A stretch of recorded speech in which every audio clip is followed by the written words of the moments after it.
ครับวันนี้จะมานำเสนอวิธีการทดสอบรั่วของบรรจุภัณฑ์ที่เป็นลักษณะ flexible packaging อย่างเช่นซองบรรจุอาหารซองบรรจุขนมหรือซองบรรจุเวชภัณฑ์ยาดังตัวอย่างวันนี้เราทำซองตัวอย่างมา2แบบคือแบบซองที่เป็นปกติไม่มีการรั่วและแบบซองที่เราตั้งใจทำให้รั่วโดยเราทำเครื่องหมายไว้เป็นจุดวงกลมที่ริมขอบโดยวิธีการทดสอบนี้จะเรียกว่า vacuum leak test นะเป็นการทดสอบโดยเราจะให้ตัวอย่างที่ต้องการทดสอบอยู่ภายใต้ระดับน้ำปกติจะให้อยู่ภายใต้ระดับน้ำประมาณ25มิลลิเมตรโดยเราจะมีแผ่นกดตัวอย่างกดให้ตัวอย่างจมอยู่ภายใต้ระดับน้ำหลังจากนั้นเราจะดึงอากาศออกจากพื้นที่ด้านบนเพื่อให้เป็นสุญญากาศตามแรงสุญญากาศที่เราต้องการทดสอบถ้าตัวอย่างมีการรั่วที่พื้นผิวหรือที่รอยตะเข็บด้านข้างรอยซีลจะมีฟองอากาศที่ผุดออกมาตามรอยรั่วให้เราสามารถที่จะเห็นได้สามารถที่จะนำไปปรับปรุงวิธีการผลิตหรือเครื่องจักรในการผลิตเพื่อแก้ไขจุดบกพร่องดังกล่าวเรามาเริ่มการทดสอบการทดสอบแรกจะใช้แพ็กเกจจิ้งที่เป็นปกติไม่มีการรั่วตัวนี้นะครับขั้นแรกใส่ตัวอย่างลงไปในถุงแวคคัมแชมเบอร์ขั้นที่2ใส่ตะแกรงกดตัวอย่างเพื่อกดตัวอย่างให้จมอยู่ภายใต้ระดับน้ำ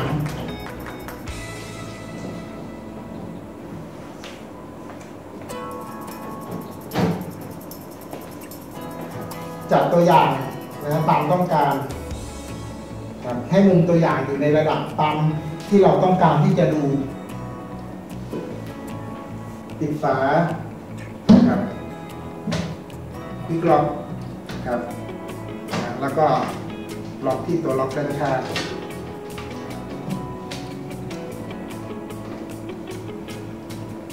หลังจากทำการล็อกและคว่ำแชมเบอร์เรียบร้อยแล้วนะครับก็จะทำการดึงอากาศออกจากพื้นที่ด้านบนที่แรงสุญญากาศ200 mmHg 300 mmHg 400 mmHg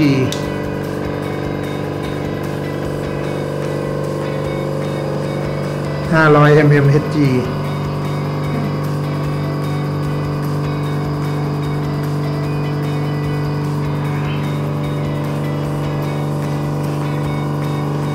นี่คือแพ็กเกจจิ้งที่ไม่มีการรั่ว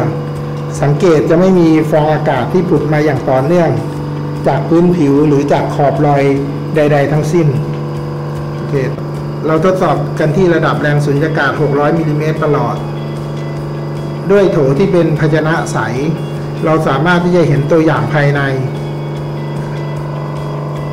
ตัวอย่างนี้ไม่มีฟองอากาศที่หลุดออกมาทั้งจากพื้นผิวหรือรอยตะเข็บใดๆทั้งสิ้น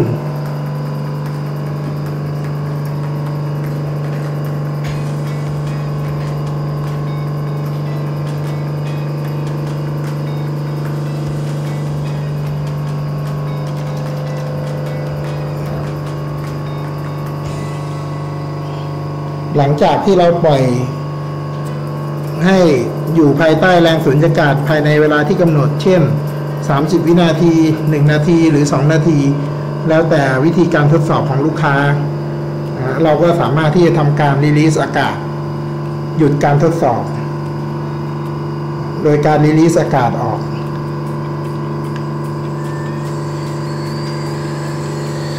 แรงสุญญากาศจะค่อยๆกลับสู่แรงดันบรรยากาศปกติ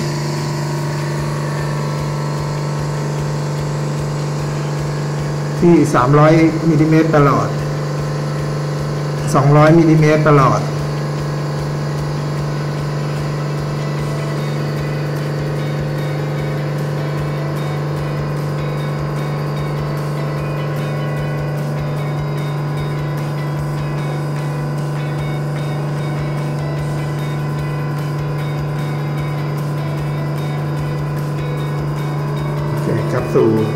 นบรรยากาศปกติ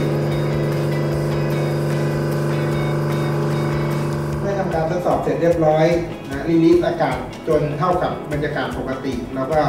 สามารถที่จะนำตัวอย่างออกครับโดยการกดล็อกที่ด้านข้างและล็อกที่ด้านหน้าจากนั้นนะครับดึงแผ่นกดตัวอย่างขึ้นนำตัวอย่างออก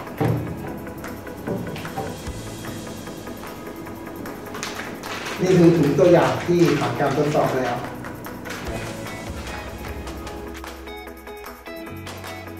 ภายในแห้งสนิทไม่มีการรั่วซึมของน้ำจากในภาชนะทดสอบเข้าไปในถุงตัวอย่างนี่คือลักษณะของบรรจุภัณฑ์ที่ดีต่อไปเรามาทดสอบกับบรรจุภัณฑ์ที่เราได้ทำรูรั่วไว้นี่คือบรรจุภัณฑ์ที่เราได้ทำรูรั่วไว้ใส่บรรจุภัณฑ์ลงไปใต้น้ำเช่นกันใต้แผ่นกดตัวอย่าง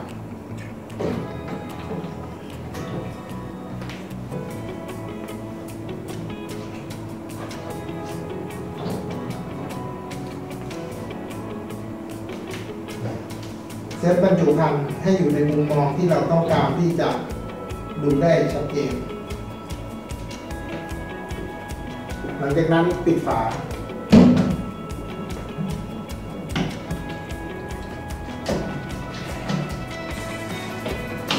ล็อกฝาให้เรียบร้อย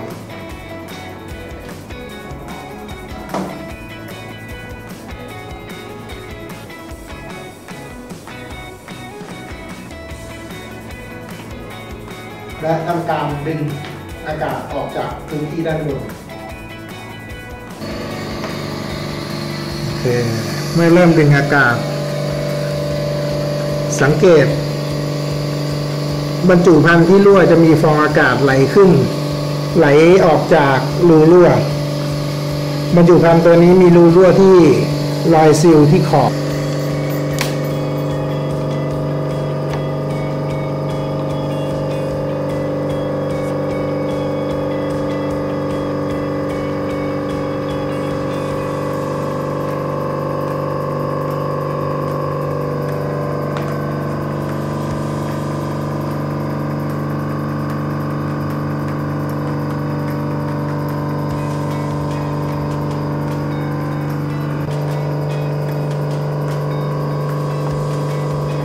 ที่ทดสอบตัวอย่างครบตามเวลาที่กำหนดเราก็จะทำการรีลีสอากาศออกเพื่อที่จะนำตัวอย่างออกจากโถ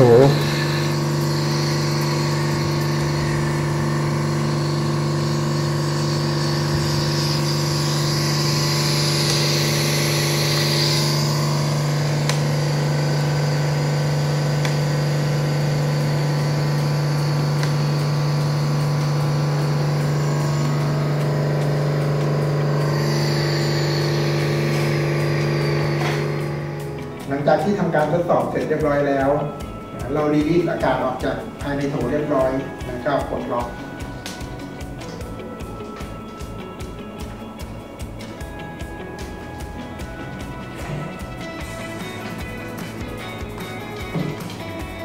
เปิดโถนำตัวอย่าง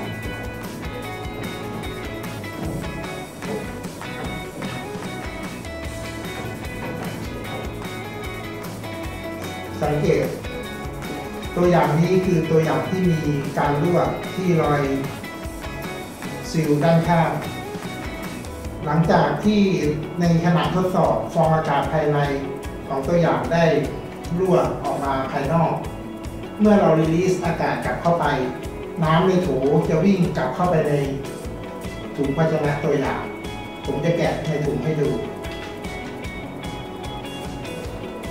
เรามาดูภายในถุงที่บรรจุของเรา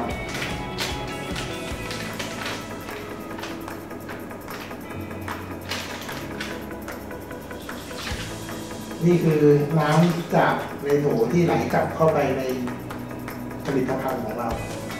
เราสามารถที่จะตรวจสอบในระดับนี้ได้1 ระดับ ถือเป็นอันเสร็จสิ้นการทดสอบขอบคุณครับ